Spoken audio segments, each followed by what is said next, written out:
প্রভাবিত করতে চায় এটা বাংলাদেশের আপামর জনগণ বুঝে গেছে। কাজেই আমি স্পষ্ট বলবো, আমেরিকার গোলামি করে, আমেরিকার দাসত্ব করে, আমেরিকার ফতোয়ায় বাংলাদেশ চলবে না।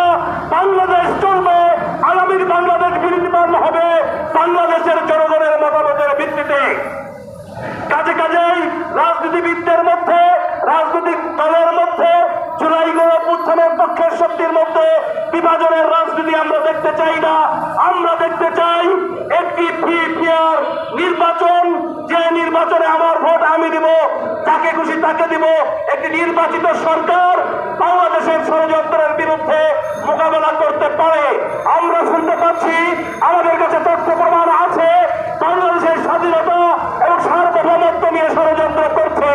ওই শেখ হাসিনা পশ্চিম ভারতে পালিয়ে গিয়ে ওখানে বসে বসে নীল নকশা করছে, যে নীল নকশার অংশ বিশেষ হিসেবে আজকে টুঙ্গি পাড়ায় কি হয়েছে আপনারা জানেন।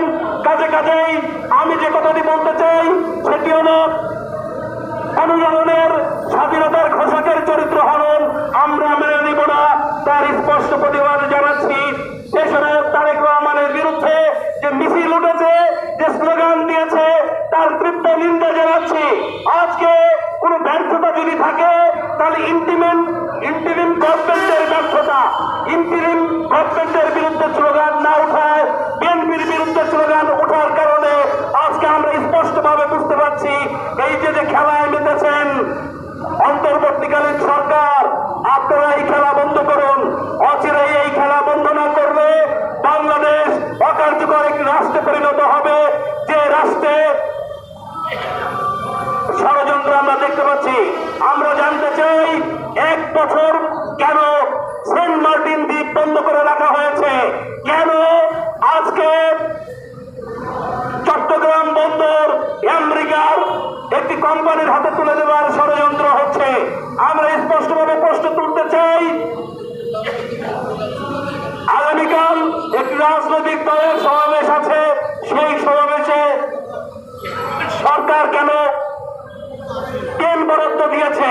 সরকারের পৃষ্ঠপোষকতায় আজকে রাজনৈতিক দলের মধ্যে, জুলাই গণঅভ্যুত্থানের পক্ষের শক্তির মধ্যে যে বিভাজন সৃষ্টি হয়েছে, কোন বিভাজন আমরা চাই না। আমরা চাই একটি গণতান্ত্রিক শাসন ব্যবস্থা, একটি শক্তিশালী রাষ্ট্র বিনির্মাণ।